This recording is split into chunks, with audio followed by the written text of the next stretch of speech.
Boa noite a todos. Hoje nós temos mais uma live aqui da Curiosamente.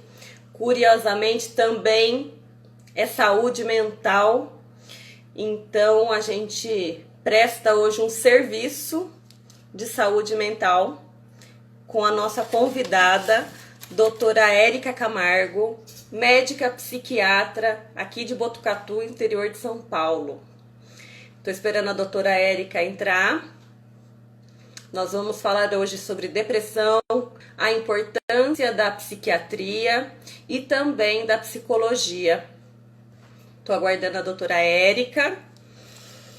Deixa eu ver aqui. Muito boa noite a todos que estão entrando aqui na nossa live de hoje. Boa noite, boa noite. Boa noite, Sueli. Boa noite, Laís. Hoje nós vamos falar sobre depressão, um tema tão atual e tão importante. Boa noite, Cleide.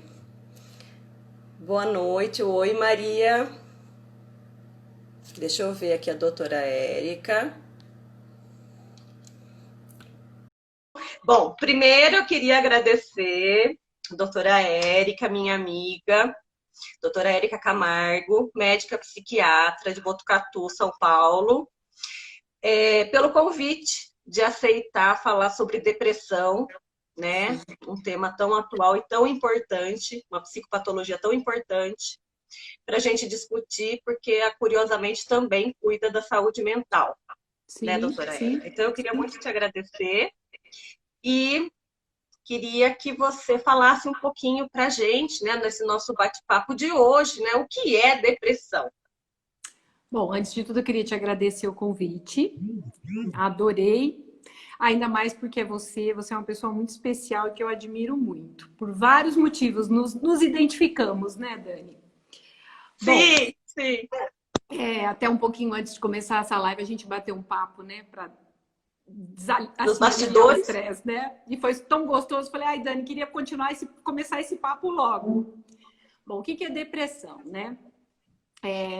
Eu não quero que esse papo fique muito médico.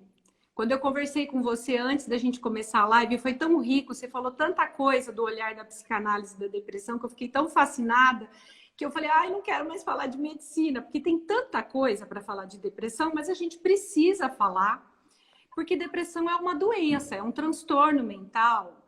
E eu até fiz uma propaganda dessa live, porque as pessoas têm uma ideia ainda hoje em dia que é uma doença da mente e que é uma doença muito nova. E não é. Na história da medicina, desde Hipócrates, já se descreve a depressão, a melancolia. Na medicina grega já se revisavam critérios diagnósticos e se procuravam associar comportamentos, características da personalidade de cada pessoa aos quadros depressivos. Então, nós não temos nada de muito novo aí. O que nós temos hoje em dia é muito mais informação, divulgação e conhecimento. A depressão não é uma doença da mente ou do cérebro apenas. Ela envolve uma série de alterações, né? Alterações emocionais, alterações afetivas, alterações na cognição, no pensamento, no conteúdo de pensamento e alterações físicas. A gente sabe, se fala muito das alterações de circuitos cerebrais, né, da circuitaria, os neurotransmissores, que são aquelas substâncias químicas do cérebro que mediam, né, os comportamentos, né, que mediam as nossas reações. Mas, na verdade, a circuitaria é muito maior. A gente tem alteração morfológica em estrutura cerebral, a gente tem alteração neuroquímica cerebral, a gente tem alteração no sistema imune, no sistema endócrino, o eixo da hipófise ligado lá, hipófise, hipotálamo, adrenal, tá desregulado. Então, aumento do nível de cortisol. Então, a gente tem uma série de alterações que dá não apenas os sintomas mentais, como também sintomas físicos, tá? É uma doença muito prevalente. Hoje nós temos, aí tem um dado da Organização Mundial de Saúde, que nós temos 322 milhões de pessoas no mundo que sofrem de depressão. E nós temos uma prevalência ao longo da vida de até 20%. Então, assim, você vai ter pelo menos algum parente, todo mundo que está assistindo essa live conhece alguém que sofre de depressão. Nós estamos falando de um assunto muito comum. Então, não há nada de muito novo, porém, hoje em dia, a gente tem muita informação, o que faz ter uma busca maior pelo tratamento, ainda bem, né? E diminui o estigma, né? Que ainda comete muito os transtornos mentais de uma maneira geral. Oi, Lara. Sim. Filha do meu marido. Todo mundo aqui entrando. Hoje eu tô enxergando. Aquele dia a primeira live que eu fiz, eu não estava enxergando nada. Eu acho que eu nem quis enxergar. Eu quero ver. Tô dando oi para todo mundo. Isso mesmo, Erquinha. Pois é, né? A gente fica pensando que é uma coisa nova, como você me disse, mas você me falou uma coisa tão importante que eu queria falar.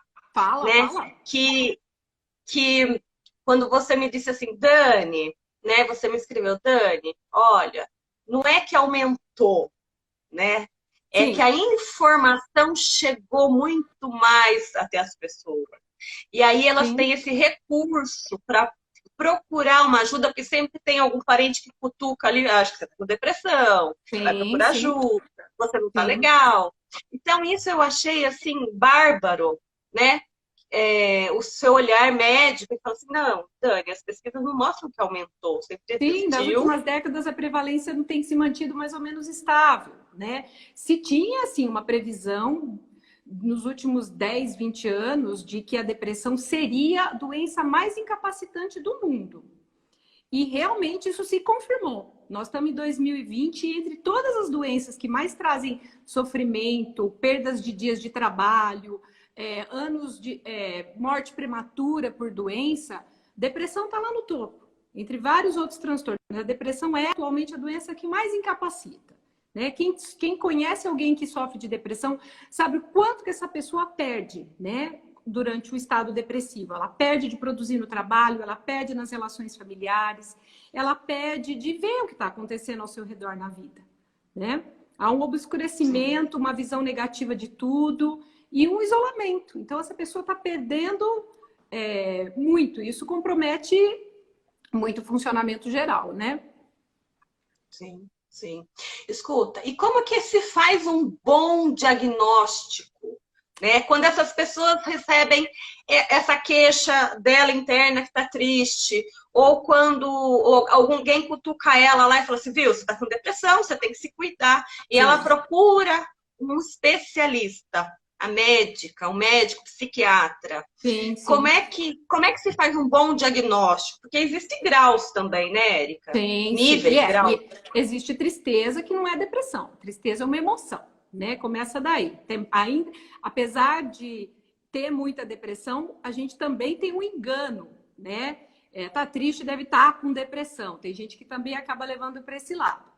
Mas, na verdade, o diagnóstico de qualquer transtorno mental, a psiquiatria tem uma especificidade que eu acho que contribui, inclusive, para muita gente não acreditar na existência. Né? Os sintomas psiquiátricos, às vezes, eles parecem ser tão absurdos para algumas pessoas que as pessoas acham que não existe. E não é uma mentira, porque a história da psiquiatria é assim. Por muitos anos, os doentes mentais eram considerados loucos, eram asilados, né?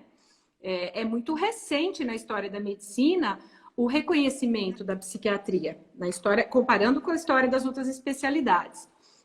Mas o diagnóstico da medicina não é diferente de qualquer diagnóstico médico.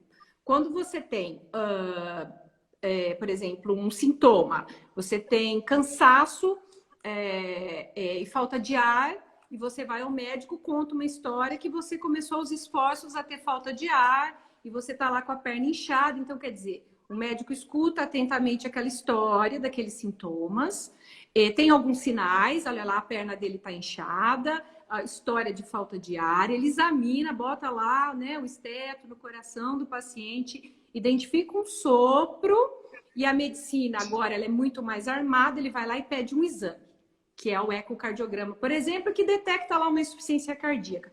Bingo, ficou fácil de acreditar. Né? O duro da medicina e da psiquiatria é isso, né? Nós também, o psiquiatra, ele é baseado numa história clínica, ele tem que ter uma expertise, um treinamento na área, e ele vai identificar os sintomas, Só que ele não se vale dos exames complementares, porque embora a psiquiatria tenha hoje muitos marcadores biológicos já identificados, a gente já sabe as áreas cerebrais, os neurotransmissores que estão alterados, esses marcadores ainda são inespecíficos. Então, nós não temos um exame. Então, vai contar muito o quê? A habilidade do profissional. Né? E esse profissional tem que ser bem treinado, ele tem que ter passado por um bom programa de formação, né? Lembrando aqui, vou puxar a sardinha, que psiquiatra é aquele que fez residência em psiquiatria, ele é reconhecido pelo Conselho Federal de Medicina como aquele que é o médico que fez um programa de residência em psiquiatria, ou um médico que tem prática em psiquiatria e que conseguiu tirar a prova de título na Sociedade Brasileira de Psiquiatria. Vou puxar mais ainda a sardinha, nada se compara a um bom programa de treinamento de residência, que você fica lá 60 horas por semana, 3 anos, vivendo intensamente todos os níveis, né, de tratamento com os pacientes psiquiátricos, né? Então, o diagnóstico em psiquiatria, ele vai depender muito da habilidade do profissional, tá? E a nossa régua, a régua do profissional, ela tem que estar muito calibrada, né? Eu preciso entender o contexto cultural daquela pessoa, eu preciso saber diferenciar o que é um pensamento, o que é uma cognição, o que é uma emoção, qual é o tônus afetivo daquilo que está me dizendo, contextualizar aquilo na história de vida daquele indivíduo, né? Então, tudo isso, os fatores psicológicos, né? A gente estava conversando antes da live, como é difícil, nós vivemos as duas situações. Eu tenho aquele paciente com depressão, que eu entendo dentro da história dele, que ele tem alguma questão de vida, seja pessoal, com relacionamentos, que ele precisa trabalhar em psicoterapia e que aquilo é um fator mantenedor da depressão. Ok, eu vou dar um remédio, nós vamos melhorar essa circuitaria cerebral, nós vamos melhorar a reação dele, vamos melhorar a volição, ele vai se sentir melhor, ele vai parar de chorar, ele vai se alimentar melhor, ele vai ficar mais disposto, mas ele tem aquela questão de vida, aquele padrão repetitivo de comportamento, aquela situação imbricada na vida dele, que ele precisa trabalhar em terapia. E às vezes ele não quer fazer psicoterapia, ele tem uma baita resistência. Aí a importância, né, da gente trabalhar em conjunto, né, em qualquer transtorno mental, mas especificamente aí nós estamos falando de depressão, né? Acho que até você pode me falar melhor disso, né, dessa questão da terapia, né? Então, a gente, né, um médico especialista, né, de cuidar das emoções da saúde mental, é o psiquiatra, né? Sim. E o que eu percebo na clínica? Sim. Muitas vezes, assim como você me relatou, né, que os seus pacientes da clínica médica têm dificuldade em acertar vir para a psicoterapia, Sim. Muitos pacientes em psicoterapia precisam dar uma aliviada, uma tranquilizada, uma acertada nos seus neurotransmissores para poder entrar de verdade em terapia, né? Também se recusam. Ou fazem outras coisas muito comuns, que é procurar outras especialidades médicas, né? Que não específicas. Sim, né? É muito comum. Não é incomum chegar no meu consultório e falar assim, olha, doutor, eu estou trazendo minha mãe aqui, mas ela não sabe que a senhora é psiquiatra. Eu não posso contar que ela é psiquiatra. Isso acontece com frequência no consultório da gente. Ainda. Mas até aí, a pessoa, o filho, né, no caso, tem o cuidado de levar no psiquiatra. No psiquiatra. E o que eu vejo muito na clínica é assim, ó. Não, mas o meu médico ortopedista me receitou. O meu médico, parará.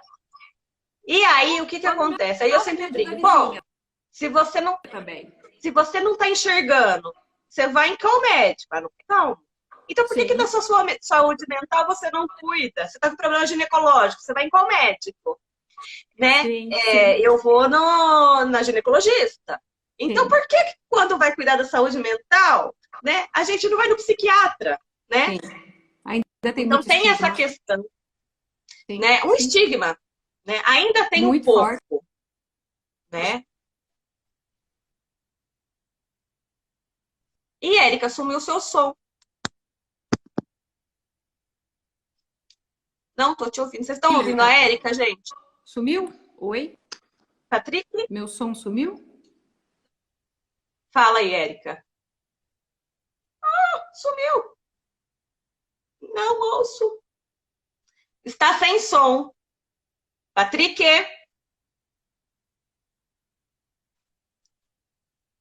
Vou. Para mim, a Érica tá travada, gente. Não tô ouvindo. Fala, Érica. Meu, tá sem som. Pera lá. Pane no sistema. Meu som sumiu.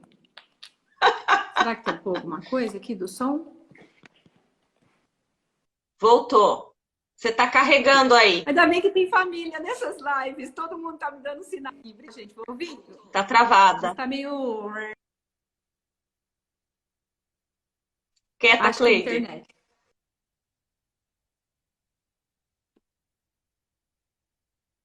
Não? Tá me ouvindo, você? Tá me ouvindo? Perfeito, perfeito. Agora você voltou. Voltou? Fala, fala, fala. Falei. Então falou, tá, voltou, vamos voltar. Normal. Ah, internet, velho. Internet. O que eu falei pra você antes da live? O meu medo é quando dá um pau, que eu fico ansiosa. Sim, sim. Agora que eu tô calma, foi a internet que estragou, tá vendo? Eu tava nervosa, já não tô mais. Não, relaxa. Não, O que a voltamos. gente tava falando? Da terapia, da terapia. E a gente estava falando de que, né, eu estava dizendo que alguns médicos, alguns pacientes, eles procuram outras especialidades que não o médico especialista, Sim. né? De um tabu, Sim, sim. por um preconceito, né? Como você relatou, das vezes.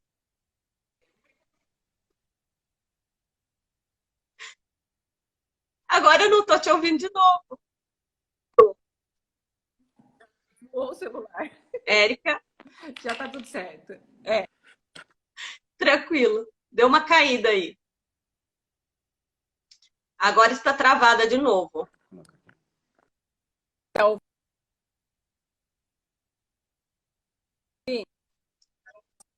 Agora voltou. Tá travando um pouquinho. Tô aqui, peraí. O celular pulou do. Voltou. Veja a internet. A sua imagem tá travada. Ai, não tá ouvindo, né? Não mexi nisso. Voltou, voltou. Então tá, Pode falar. melhor na minha aqui. Viu? É melhor a gente não falar dos outros médicos, não. Foi isso. Tá vendo? Foi falar que o ortopedista tá depressão, o celular pulou aqui, fraturou. Ok. Ainda bem que seu marido é neuro, senão eu ia falar que era ele. Não. Não é, ele tá ajudando, ele é o suporte técnico hoje aqui. É. Então, Dani, mas é isso aí. Ainda existe dos dois lados uma resistência, né? E a gente sabe, por exemplo, quando a gente atende aqueles casos de depressão muito grave, que não é também aquele momento do paciente ir para terapia. Ele precisa melhorar mesmo essa questão neuroquímica, né?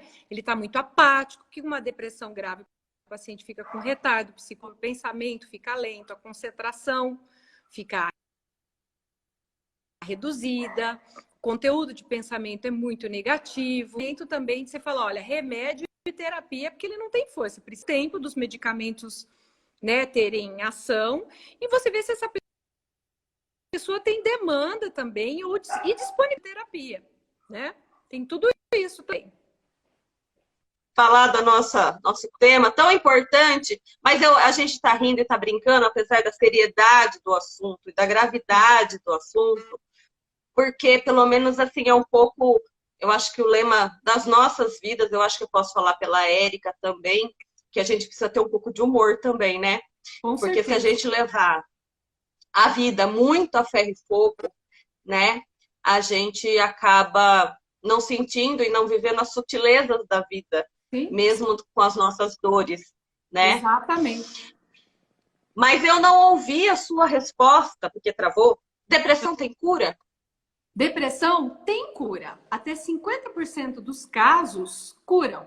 Quando você tem uma primeira depressão, um único episódio de depressão, o que é depressão? Você ficar pelo menos 2 semanas com humor deprimido. É bom definir, né, o que é depressão. tristeza a maior parte do tempo, um desânimo que não melhora, com uma sensação de falta, de perda de prazer ou de perda de interesse nas atividades que você habitualmente se interessava. Esses principais 2 sintomas aí, que é o humor deprimido e a anedonia, que é essa sensação de falta de prazer, quando se prolongam e são acompanhados de alterações de sono, pensamentos negativos, alteração de apetite com aumento ou perda do apetite, e uma série de outros sintomas que são alguns critérios, quando você tem um primeiro episódio de depressão, você tem até 50% de chance de curar.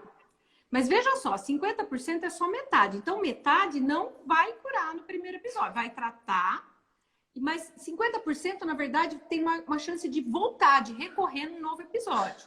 O problema é que a depressão ela é um quadro altamente recorrente. Então, ela volta muitas vezes ao longo da vida, em até metade dos casos que tiveram uma primeira depressão. Quando você tem um segundo episódio depressivo ao longo da vida, você tem até 70% de chance de ter o terceiro, tá? Então, por isso você fala assim, nossa, fulano vive com depressão. Na verdade, é muito importante você tratar, quanto mais cedo você tratar, e tratar bem o primeiro episódio. E mesmo tratando, 50% de chance vai curar, mas 50% de chance vai voltar. E a gente precisa informar isso para os pacientes. Eles precisam estar atentos para eles identificarem e voltarem. Porque eu vejo paciente, às vezes, com 20 anos, depois ele volta com 35 anos para o consultório, tá? Com outro episódio de depressão, tá? Então, é um transtorno altamente recorrente, mas pode curar, ok? Quem tem depressões ao longo da vida, tem estudos que mostram entre 10 a 14 episódios ao longo de uma vida. Você imagina você ficar 4, 5, 6, 1 ano com um quadro de depressão, 2, 3 meses, 10 vezes na sua vida. O quanto que você perdeu, né? Durante da sua vida. O quanto que você perdeu da sua vida durante esses períodos depressivos, né? E essas pessoas mesmo tratadas ou são pessoas que não trataram? Não, mesmo as tratadas. Mesmo as tratadas. Mesmo as tratadas. Você vê como é sério o negócio. Importante, né? Sim. A mulher é mais acometida, tá? Tá muito relacionado ao ciclo hormonal da mulher. É mais prevalente nas mulheres, a depressão, às vezes maior mais nas mulheres do que nos homens. E uma das explicações é pela questão hormonal. Entre a menarca, que é a primeira menstruação, e a menopausa, você tem muito mais chance da mulher de ter depressão, que é o ciclo reprodutivo, né? O ciclo hormonal da mulher. E isso que eu ia perguntar. Críticas, pós-parto, perimenopausa, onde você tem alterações hormonais, você tem uma chance maior ainda de desenvolver um quadro depressivo. Agora, isso que eu ia te perguntar.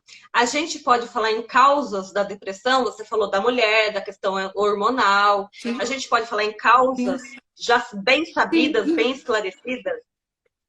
Múltiplas, né? A gente não tem uma específica. A gente tem causas genéticas associadas? Tem, até 40%, 50%. A gente tem causas hormonais associadas. A gente tem alterações neuroquímicas, a gente tem alteração no córtex pré-frontal, que é uma região do cérebro, no sistema límbico, no hipocampo, na amígdala, que são regiões cerebrais responsáveis pela emoção. A gente tem estudos que mostram uma região do cérebro que chama hipocampo, que quando você está num quadro depressivo, se atrofia essa região. A gente tem estudos de imagem que mostram isso, que evidenciam. E quando você trata o episódio depressivo, você melhora, você reduz essa atrofia, quer dizer, essa diminuição dessa parte do cérebro. Então, a gente tem múltiplas causas, mas não tem uma. Então, genética é importante? Estresse? Privação de sono? Sim. Abuso de substância? Tudo isso, se você tem uma predisposição genética, né? E aí você, por exemplo, passa por um evento adverso na vida, você pode ter um quadro depressivo. Uma vez eu trabalho também na justiça como perita em psiquiatria, eu fiz um evento com o pessoal do judiciário, tem alguns anos, e eu me lembro de um magistrado levantar a mão e virar, mas escuta, como que é? A pessoa tem depressão, mas ela não teve nenhum problema? Como que ela teve depressão e não teve nenhum problema? Porque existe quadro de depressão, a pessoa não vem com nenhum evento estressor, né? E aí eu brinquei com ele, eu falei assim, doutor, ela tem depressão e já declarou. Imagina uma mulher bonita com um marido bonito, doutor.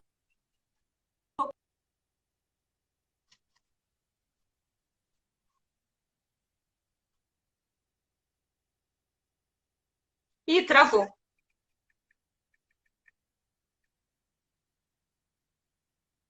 Pode ter É, uma depressão, né? Não necessariamente. tá me ouvindo? Deu uma travadinha. Você foi falar do magistrado, Érica. Você foi falar do magistrado. Socorro. Oi? Você foi falar do magistrado, olha lá. A gente já falou mal do ortopedista. Não, não, foi interromper. Aí, a gente tem esse modem também. Viu? Pode ser que aqui que tá o problema. Acho que é o horário de pico de lá. É o horário de pico de live. Não, foi uma dúvida. É uma dúvida que me surgiu. Alguém me perguntou se precisa ter algum problema na vida para ter uma depressão. E não necessariamente. Se você tem uma predisposição genética, em algum momento da sua vida, você pode ter também. Também é com isso. Olha lá, não falem de ninguém. Não falem de ninguém. Não estava falando de ninguém, estava dando um exemplo. É que eu tô brincando aqui. Parece que está ouvindo. Eu não tô ouvindo a Érica de novo.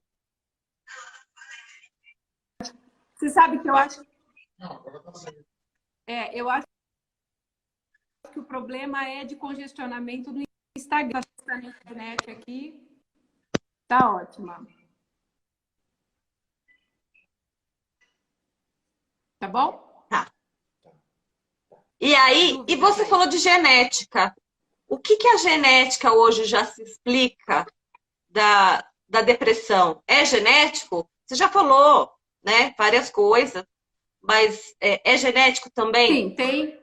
Não é determinante, não é determinante. Se você pegar gêmeo monozigótico que tem a mesma carga genética, os dois não necessariamente vão ter. Então, a genética não explica tudo, tá? Quando você tem estudos, quando você vai estudar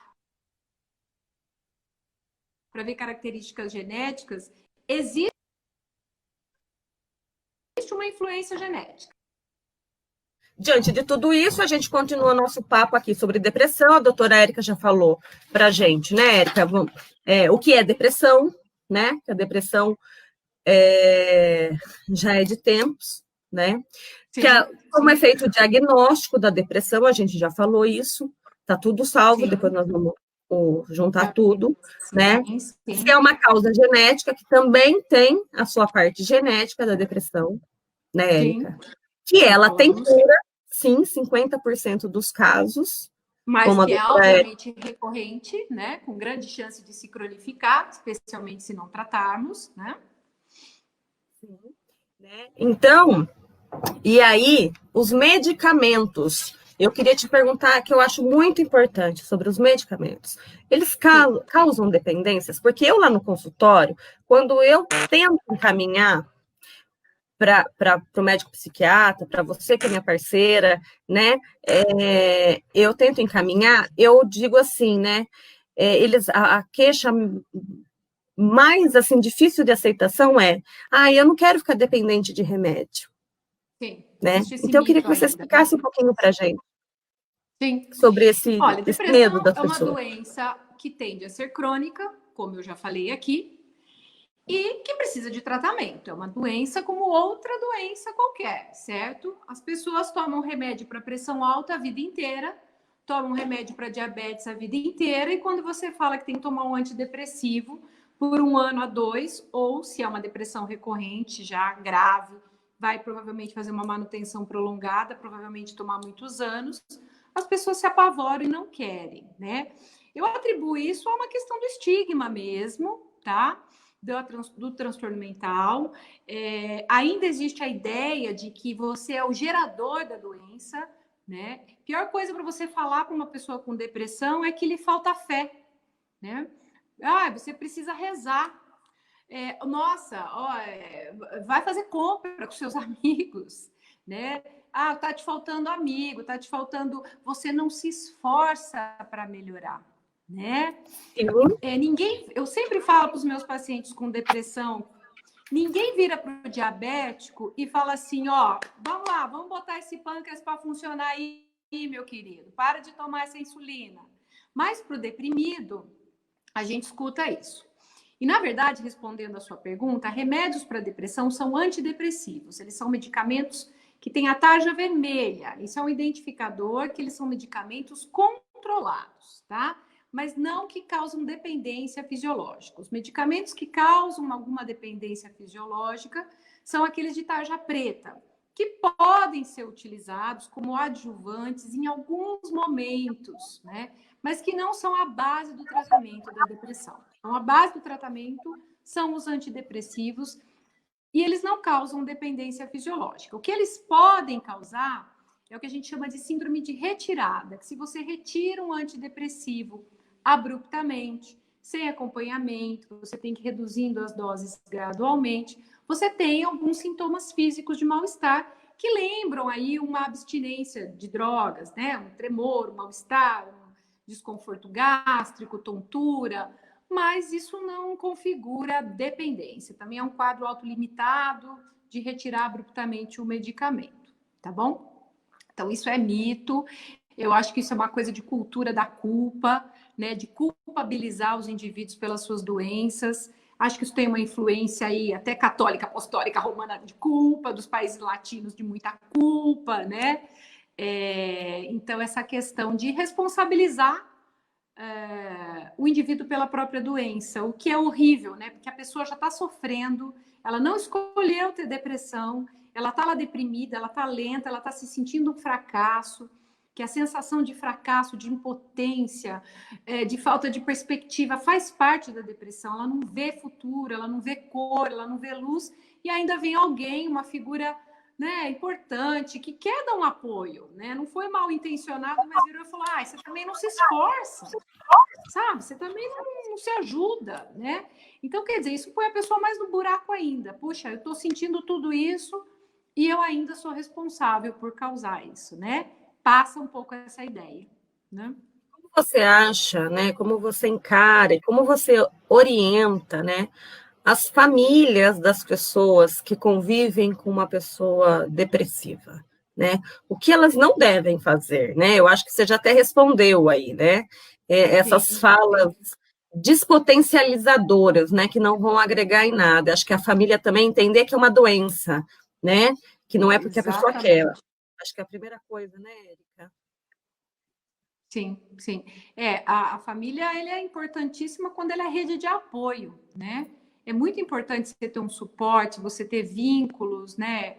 De amparo, referências. A gente vê isso quando a gente avalia um quadro depressivo, eu tenho que avaliar tanto a gravidade, a intensidade dos sintomas para direcionar o tratamento, mas eu também tenho que fazer uma avaliação, qual que é o vínculo que essa pessoa tem, qual que é o suporte que ela tem, qual é a rede de amparo, né? Com que família eu estou lidando? Vou ter que chamar essa família para orientar muitas vezes, porque a família ela tem que ter acolhimento para alguém que está sofrendo, entendimento que isso é doença, não fazer julgamento e mais do que isso, ela precisa ativamente, em muitos casos, é a família quem traz, porque o indivíduo às vezes ele está tão mal, ele está tão derrubado, não sai da cama, não sai do quarto, não toma banho, tem quadros depressivos assim, que a pessoa fica semanas sem tomar banho, né? Que ela é trazida pelo consultório. O relato da nossa história não é trazido até pelo doente, ele é trazido pelo familiar.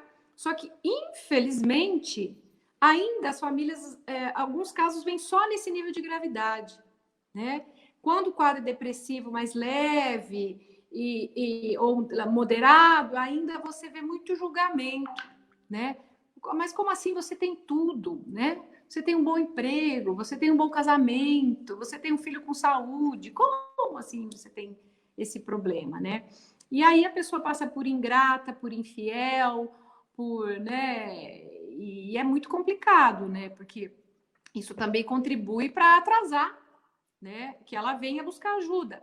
Eu me lembro de um caso bem interessante, que foi engraçado, porque eu recebi uma paciente gestante, orientada por um ginecologista, encaminhada por ele num quadro depressivo, para você ver como tem ainda um desconhecimento até entre os colegas, né? E ele fez uma boa triagem, identificou que ela estava com depressão e mandou para mim.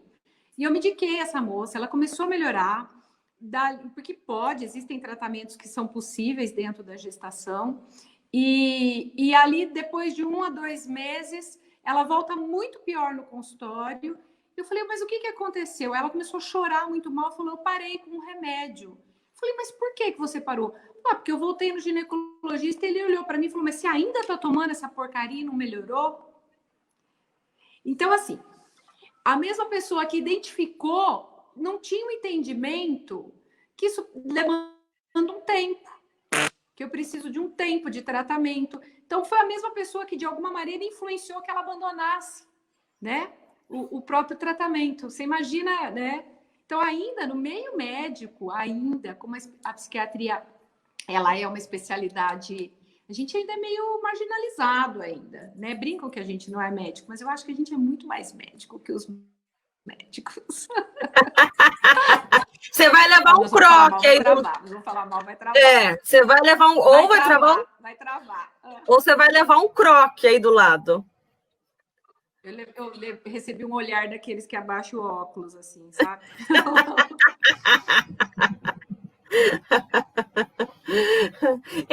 Mas e falando desse paciente que não sai da cama, que também existe muito, né? A gente podia falar um pouquinho, né, Érica, dos casos que tem um desfecho muito ruim, né? Que a gente conversou, dos casos de suicídio, Sim. Né? Dos Sim, casos precisamos graves. falar de suicídio, né? O suicídio daria um tema só para o suicídio, né? Suicídio ainda queremos falar pouco, mas o suicídio é um desfecho trágico da depressão, mas nos quadros mais graves ele pode acontecer. E por isso mesmo é tão importante tratar uma depressão com um profissional habilitado, treinado, né, capacitado em psiquiatria, para entender quando aquele quadro depressivo tem maiores riscos, existe um potencial suicida, porque o tratamento tem que ser todo direcionado, dependendo do nível de gravidade, às vezes vai até para uma internação. Então, existe toda uma outra preocupação com a rede de apoio, com os métodos de continência dessa pessoa, com a rede de amparo que vai ajudar, que vai supervisionar, né? Que existem pacientes que vêm tão grave, que tem risco de suicídio, e quando você começa a tratar, uma das coisas que acontece muito com os medicamentos antidepressivos é que eles, inicialmente, eles melhoram a parte psicomotora. Então, aquela lentidão, aquele raciocínio lento, aquela letargia física que a depressão causa, ela começa a melhorar mais rápido do que o conteúdo de pensamento. Quando você começa com medicamento antidepressivo, e se aquela pessoa tem um risco de suicídio, ela melhorou fisicamente para ter força para cometer, você está entendendo? Um pensamento que ela já tinha ali. Existe até, você não deve perguntar para a pessoa se ela pensa em suicídio para não dar ideia. Isso é um mito. Na verdade, você tem que o profissional que investiga um quadro depressivo, ele tem que perguntar ativamente. A pessoa sofre em silêncio com isso e, com frequência, os dados mostram que as pessoas contam, relataram para algum profissional de saúde em algum momento a intenção ou a ideia. Então, você pode atuar prevenindo aí, iniciando com alguma abordagem desde já. Então, para você ter uma ideia, nós temos 800, acho que o dado da Organização Mundial de Saúde é de 800 mil suicídios por ano. O Brasil é o país que tem maior índice de suicídio da América Latina, e nós temos hoje, acho que a segunda causa de morte entre os jovens na idade entre 15 e 29 anos, são adultos jovens, é o suicídio. Gente, a segunda causa de morte no mundo. Existe um suicídio a cada 40 segundos no mundo, não é? É muito e a grave, maioria né? dos suicídios, em 90% dos casos, eles são acometidos de depressão. Pode ser qualquer outro transtorno mental, ou uma esquizofrenia, um transtorno bipolar, mas é durante uma fase depressiva. tá? E a gente vê, né? Eu não sei se você tem esse olhar, né? Que às vezes as pessoas falam assim, não sei por que ele fez isso. Estava tudo bem, né? Às vezes a Sim. gente escuta, estava tudo bem, não sei por quê. E sempre tem, né? Eu enxergo assim, pelo menos. Ai, do nada. Não, não é do nada, né? De uma hora para outra. Nunca é do nada. E Nunca outra, é do nada, né, gente? A gente. o Não, doente eu acho mental que não faz barulho. que doente mental que não faz barulho. Vou de novo? Não, tô te Que ouvindo. não faz barulho. O doente mental que não. Eu brinco assim, né? Eu uso essa expressão que não faz barulho. Às vezes você tem um idoso com depressão, ele tá quietinho, ele tá deitado, ele tá calado, né? Ele não fala, mas ele tá bem, né? Não tá fazendo barulho. Vai ver um idoso que está no quadro demencial com agitação, que quebra algum objeto esse levam correndo para o médico, né? Ou um doente bipolar que está acelerado, cantando, ouvindo música de madrugada, numa fase de euforia, esse vai ser levado para o médico na fase de aceleração psíquica, né? Da mania, do quadro de doença bipolar. Mas o deprimido, muitas vezes, quando ele não faz barulho, não é? E a gente precisa estar atento às pessoas com quem a gente convive, né? E às vezes dão até sinais, né?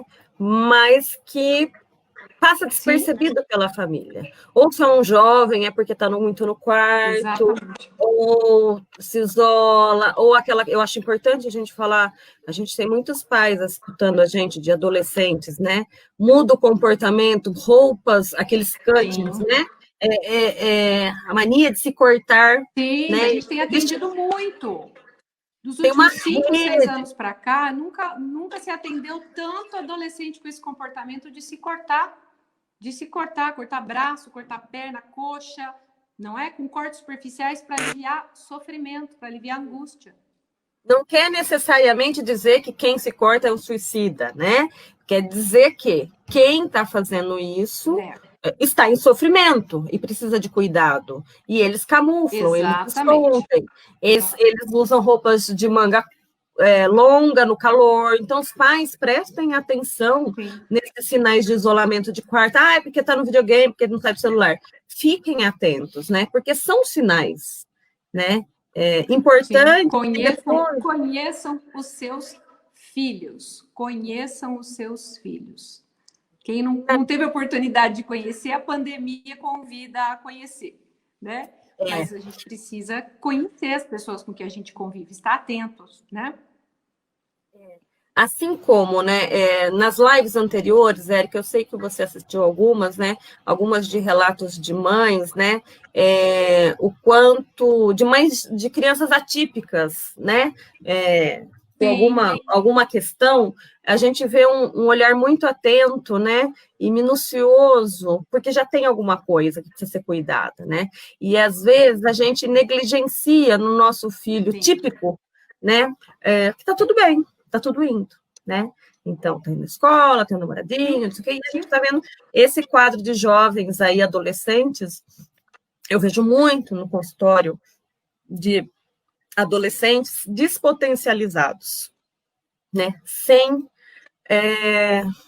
doença de vida, despotencializados, sem doença de vida, sem potência de vida, né? Sem sonho, sem desejo. Perdidos no seu desejo, né? Eu acho que perdidos até pela falta de desejo, né? Porque lá atrás, né, eu sou da área da psicanálise, né? Então, assim, a gente fala muito em desejo, né? E o desejo do quê, né? O desejo é a nossa mola propulsora, o desejo, ele é o que nos motiva, né? Somos os seres da falta. Tem um filme velho já, eu acho que o pessoal já assistiu, que chama O Cisne Negro. Você chegou a assistir faz tempo? Sim. Foi super comentado. Adoro esse filme, com a Natalie Portman.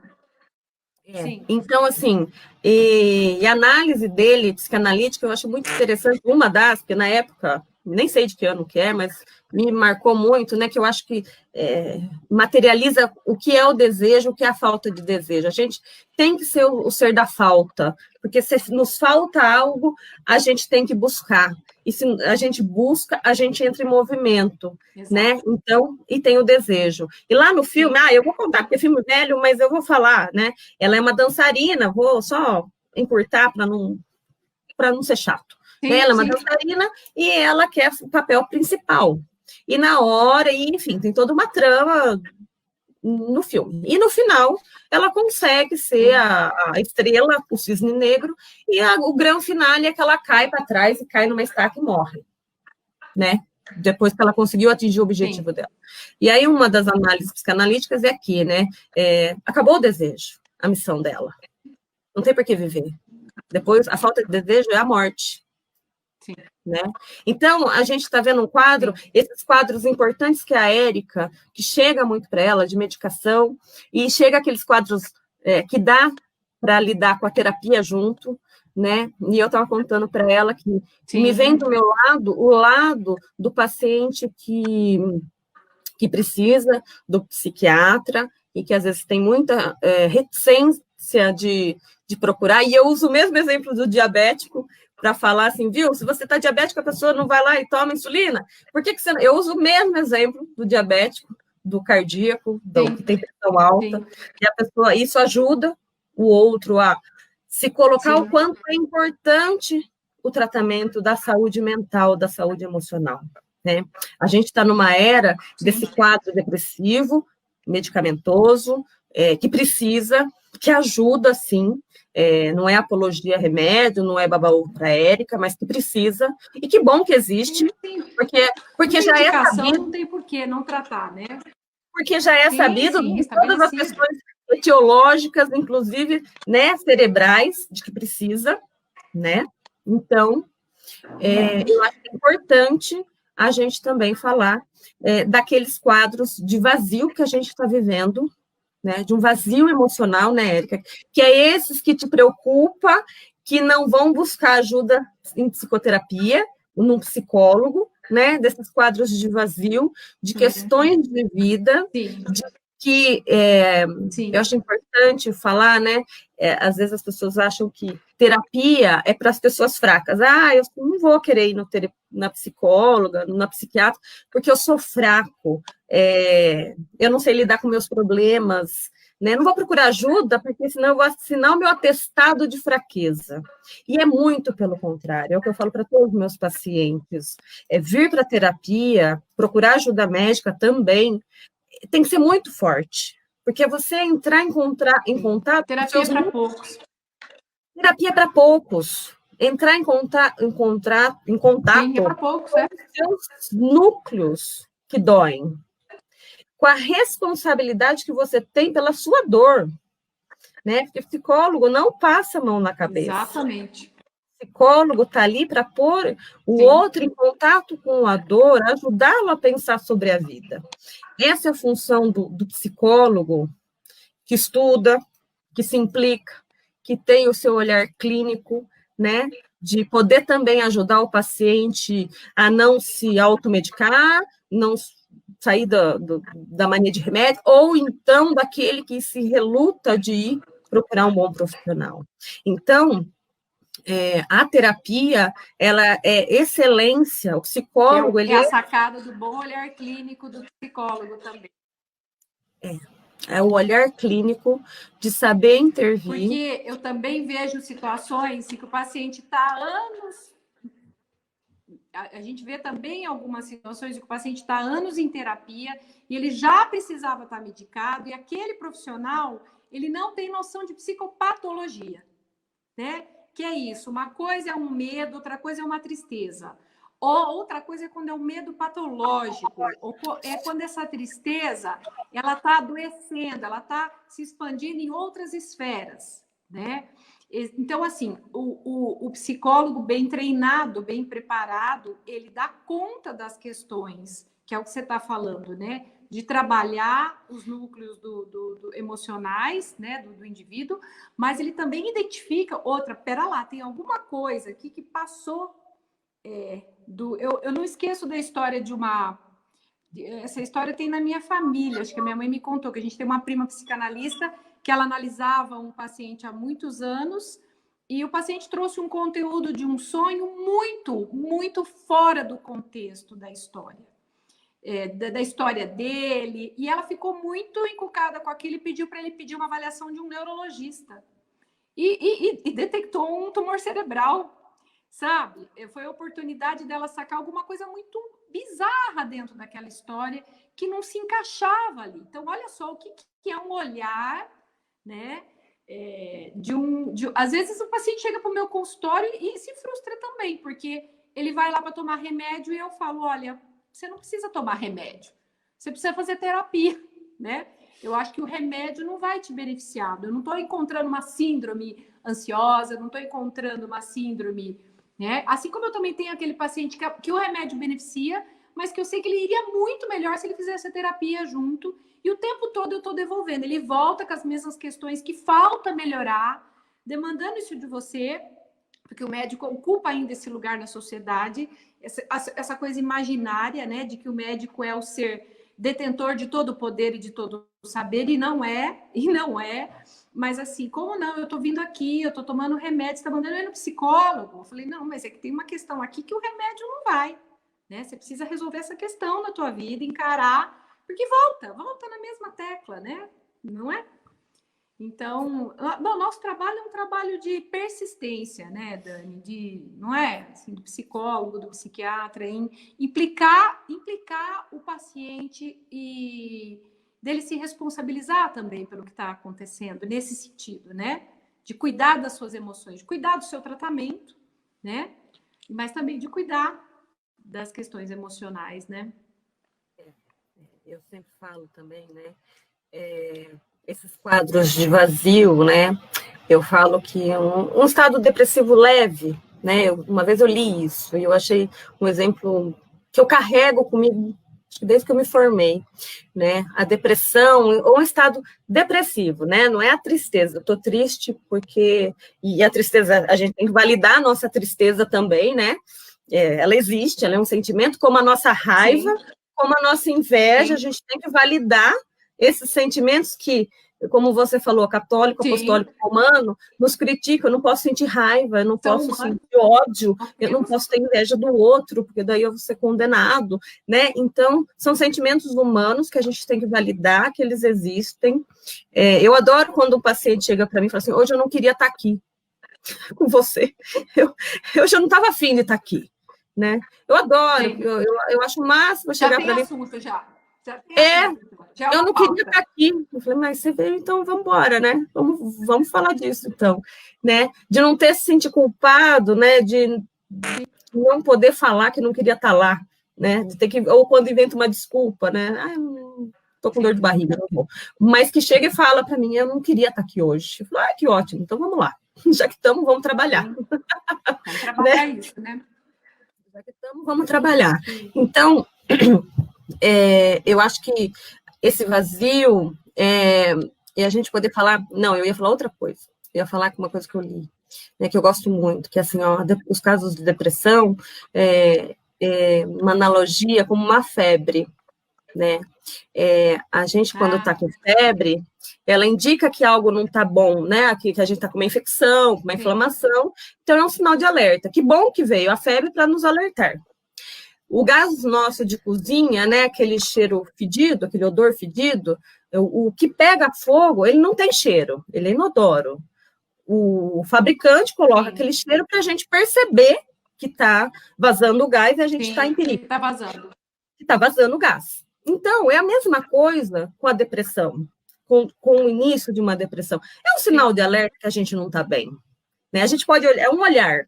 Tá? Sim. É um sinal de alerta que a gente não está bem e que algo precisa mudar, né? E Nietzsche já falava, né? Que é no caos que a gente produz.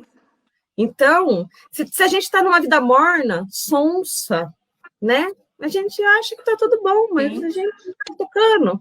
Agora vem um rebuliço, vem uma situação traumática, vem uma situação desencadeante que nos leva até para um estado depressivo e aí faz a gente ter que escolher.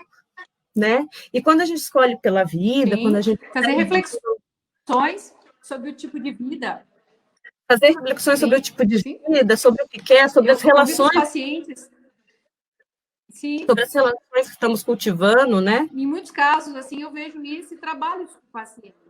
Em muitos casos, eu trabalho isso com o paciente, né? O que essa depressão pode trazer de crescimento para você, né? Porque o paciente acaba fazendo uma reanálise da vida dele ali, muitas vezes até sem estar em psicoterapia, só com a consulta clínica do psiquiatra. Eu também me proponho a trabalhar isso com o paciente, é nosso papel, né? O que estava acontecendo? E olha, não é incomum, não é incomum. Eu já vi muitas situações, depois que a pessoa sai de um quadro depressivo, porque é quando ela começa a melhorar, que ela começa a refletir sobre como ela vinha levando a vida, como ela vinha levando algumas relações, e ela começa a entender até que tipo de relacionamento que ela tinha, que a mantinha naquele estado, ou que puxava ela para baixo. Quer dizer, que era um fator mantenedor, não era determinante aquele meu casamento ruim, ou aquela relação com aquela pessoa de amizade, que não é uma amizade, que está sempre ali te sugando, entendeu? Não te acrescentando em nada. Mas a partir dessa depressão, a pessoa fazer uma reanálise e assim, é libertador as pessoas reavaliarem relações e situações, romperem relações e viverem melhor, sabe? Eu falo que dá para tirar um lucro ainda disso daí, né? Em determinadas situações, obviamente, isso não é para todos, né? Mas é Você bonito sabe, de ver isso, né? Porque a partir. é bonito de ver. Você sabe que Nós você falou de estamos. romper relações. É Você bonito de sabe, ver. sim. Você sabe que você falou de romper relações, né? Então, estava no congresso, tinha uma palestra, eu estava falando sobre o tema ressentimento bom, né?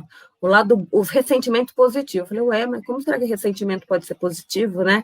E aí ela explica assim, que quando alguém nos faz algo e a gente não esquece, algo ruim, né? E a gente não esquece, tem um lado bom disso fazer, de nos proteger para não cair numa nova cilada, né?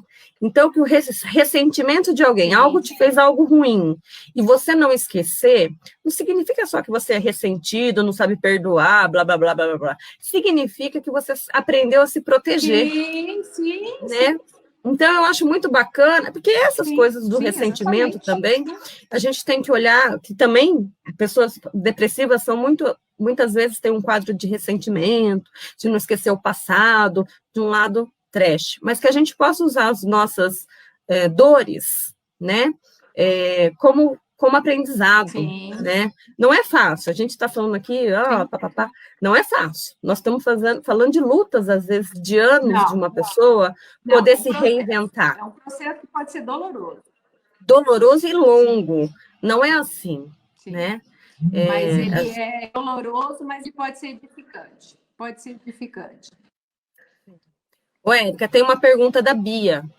A Bia não está aparecendo para você, mas, oi, Bia, oi, Dani e Érica, na experiência de vocês, tem aumentado o caso com diagnóstico de depressão na infância, na clínica, e tem um critério diagnóstico diferente do adulto?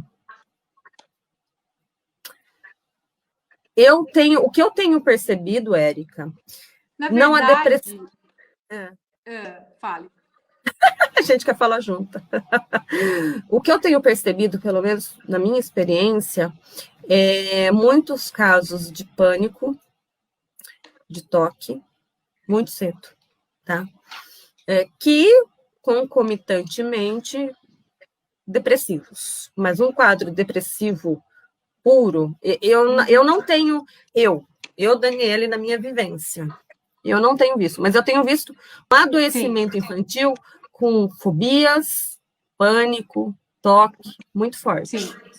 Que é mais prevalente mesmo. É mais prevalente que transtorno depressivo. É mais prevalente transtornos de ansiedade. Mas tem uma prevalência de até 1% de depressão nas crianças e 3% em adolescentes. Depressão é democrático. Pega criança, adulto, idoso, mulher. É mais comum em mulher, mas rico, pobre, oriental, ocidental, tá? gente na tribo, gente em Manhattan, então depressão é democrática. Mas em crianças, uma diferença assim, em termos de psicopatologia que é descrita é que você não encontra muito a criança com humor deprimido, triste, você encontra mais um humor irritável. É mais frequente você encontrar irritabilidade. Mas eu partilho dessa tua impressão. Eu recebo mais e escuto mais crianças com transtorno de ansiedade, tá? Mas lembrando aqui, a prevalência dos quadros depressivos ao longo dos anos, ela não teve um aumento significativo, expressivo em estudos, né? Na verdade, existe uma maior, só para responder a Bia, existe uma maior informação e conhecimento e busca por atendimento.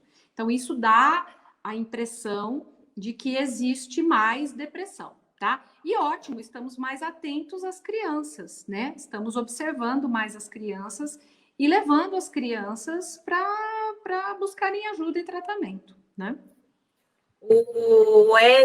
O Edson está perguntando, doutora, uma pessoa pode nascer já com depressão ou terá que passar por um episódio primário para vir a ter? Olha, ela vai ter que ter um episódio depressivo para ter, mas ela pode ter uma genética que favoreça. Existem quadros descritos até em bebês, tá? Se você ler estudos, existe até isso em bebê. Eu não vou tão a fundo porque eu realmente não dos pequenos, eu não sou tão expert assim, mas existe relatos descritos até em bebês, tá ok? Mas você precisa ter um episódio depressivo. Você não nasce apática totalmente, não é desse jeito, né? Um quadro depressivo, assim, tá? Agora existe uma influência genética, 40%, 50% dos casos. Não sei se eu te respondi, Edson. Eu acho que... Deixa eu ver se tem alguma pergunta. O entorno, em geral, é refratário às alterações do deprimido em recuperação, pois o obriga a mudar? Apareceu para você?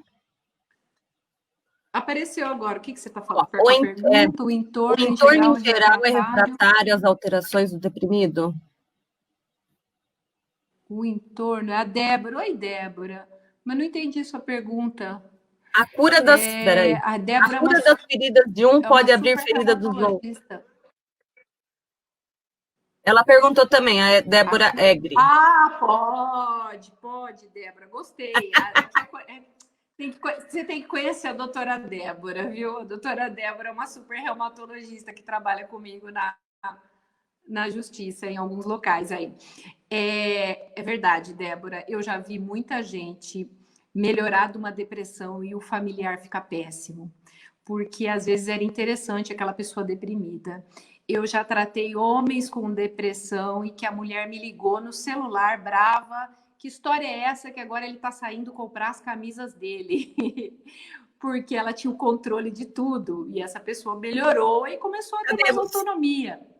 E aí, quem vivia no controle se sentiu ameaçada. Não sei se é por aí que você está querendo chegar, mas eu lembrei dessas situações. E tem situações, sim, né? Em que, às vezes, se elege um doente ali, ele tem mesmo a doença, mas para ser o pivô de uma série de outros problemas. Nada está bom ali naquela casa, naquela família, porque fulano tem depressão, porque esse filho tem problema. Mas, na verdade, existem outros problemas ali não trabalhados e se elege, né? A minha filha tentou suicídio, então o nosso casamento degringolou, sabe assim? Entendeu? Tem mais uma pergunta. Começa... Não sei se é isso, Débora. Uhum. Adriana Baceto. Dani Érica, sobre a cura da depressão, são só nos casos de depressão ou em outros transtornos de ansiedade pode haver a cura também? Pânico, toque, como que funciona, Érica? Então, aí não fala tanto de cura, viu? São quadros mais que tendem a ser crônicos, né? Que você pode tratar por um período, você trata geralmente por um período mais prolongado. Os transtornos de ansiedade costumam ter uma evolução e curso diferente dos quadros depressivos que são mais autolimitados, tá? Então, quem tem um toque, quem tem transtorno de ansiedade geralmente importante, com muito tratar um medicamento muito mais tempo do que alguém que trata um episódio depressivo marcado, que trata pelo menos um ano e meio aí o primeiro episódio, tá bom? Érica, Mas é aquilo, quem perguntou, Adriana, né? Adriana. Tratando, tá tudo bem, não há problema algum, né? O importante é viver bem, viver com qualidade de vida. Ô, Érica, eu acho que a gente contemplou meio aos trancos e barrancos, depois que a gente veio para cá, a gente já está 40 minutos aqui, a gente já tem um tempo, né, aqui juntas. Eu queria saber de você. Já tem material. Eu acho que o pessoal ficou aqui com a gente agradece, mas eu tenho uma pergunta para você agora. Para viver bem, é preciso... Essa é a minha pergunta para você. Você escutou? Eu não escutei. Parou, não é preciso. Para viver bem, é preciso... Para viver bem, duas coisas que eu acho, minha opinião. É preciso se conhecer. Não dá para ir embora dessa vida sem saber quem a gente é de verdade. Aonde a gente fica confortável, o que cabe na gente, o que não cabe. Que tipo de relação que tá boa pra gente, que não tá, né? A vida é uma só. A gente precisa se conhecer. E eu acho que essa é o principal. E uma coisa que eu acredito muito é que você precisa ter propósito na vida, sabe? Sua vida precisa ter um sentido. Claro, isso dá margem a muitas interpretações, mas assim, se você puder trabalhar com algo que te dê algum sentido, né? Porque o trabalho ocupa a maior parte do tempo da gente, né? 2/3 da nossa vida é um trabalho, né? Então, eu acredito que ter um propósito e se conhecer são as coisas mais, assim, bacanas para se viver bem. O que você acha, Dani? Vou devolver a pergunta, que psiquiatra devolve a pergunta. Não vem, não. O que é preciso para viver bem? Você não conhece, você não sabe essa piada? Psiquiatra é assim, se aperta ele com uma pergunta, ele não responde, ele devolve. Entendeu? Então, eu vou devolver. Só que eu respondi. O que é preciso para viver bem? Eu acho que é preciso... eu acho que ter bom humor, sabe? Também, tudo isso que você falou, eu acrescento bom humor. Sim. Sabe? Mesmo nas partes difíceis da gente, né? Nas partes, todos nós vivemos momentos difíceis. E viveremos, porque viver não é fácil. Né? Viver é um luto e luta todos os dias, né? Eu gosto muito do Mário Sérgio Cortella.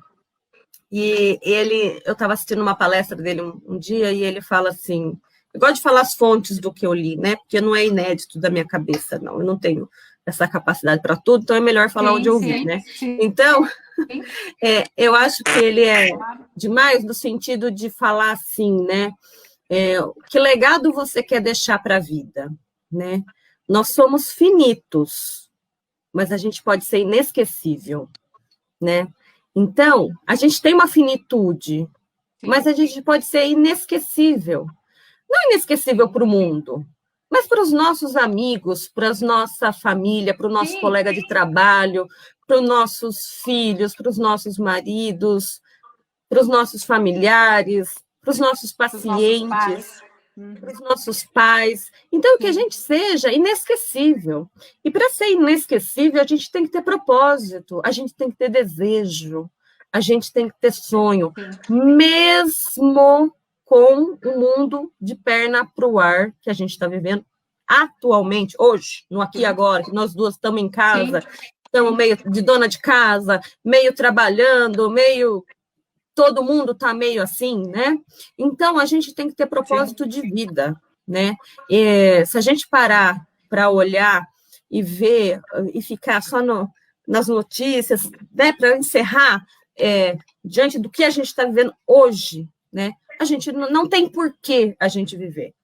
Mas se a gente focar nos nossos propósitos, readaptar os nossos propósitos, nos reinventar, né, a gente consegue viver com saúde, né, com alegria, dando risada, Com né, bom humor.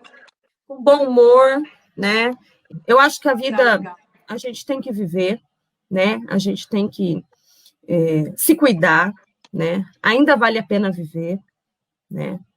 E acho que é isso que a Érica falou. A gente tem que ter propósito, a gente tem que se conhecer, né? A gente já está aqui há bastante tempo, né? Então, eu queria agradecer imensamente, Sim, Érica. em 3 partes, né? Em 3 partes, as 3 partes da depressão, nós vivemos aqui, Adorei. né? A gente teve um acting out aqui de Sim, depressão. sim. Caídas e vindas, idas e vindas, né? E eu queria muito te agradecer, pedir desculpa pelas intercorrências técnicas, né? Obrigada por você compartilhar o seu tempo. Eu acho que foi o congestionamento do Instagram, viu? Não foi a internet. Tá, imagina, eu que agradeço super, eu adorei. Eu acho que a gente não ficou tão orgânica, porque médico acaba ficando chato, mas psiquiatra é menos chato que médico, tá? Para de falar mal que vai cair. Em outras áreas, por isso que a gente é bem mais legal. E aí eu adoro bater papo com os psicólogos cabeça, tá bom? Foi ótimo, Dani, foi uma delícia e eu achei que eu ia encerrar minha carreira de lives hoje, mas quem sabe ainda não faça mais. Não, Foi muito vai. legal, tá bom? Viu? E se você topar, né, a gente tem, se você quiser, né, o convite já está aberto para as novas lives aqui com a gente, tá? Eu estou super à disposição, se você topar, fechou, tá bom? Novos assuntos, né, eu tenho certeza que o pessoal vai voltar, tá? A gente agradece muito a presença de todos que nos acompanhou, né? Uma boa noite para todo mundo, um bom restinho de semana. E a gente se vê até a próxima live. Um beijo, Érica. Para você também, Dani. Beijão, muito obrigada. E obrigada para todo mundo que prestigiou, tá bom?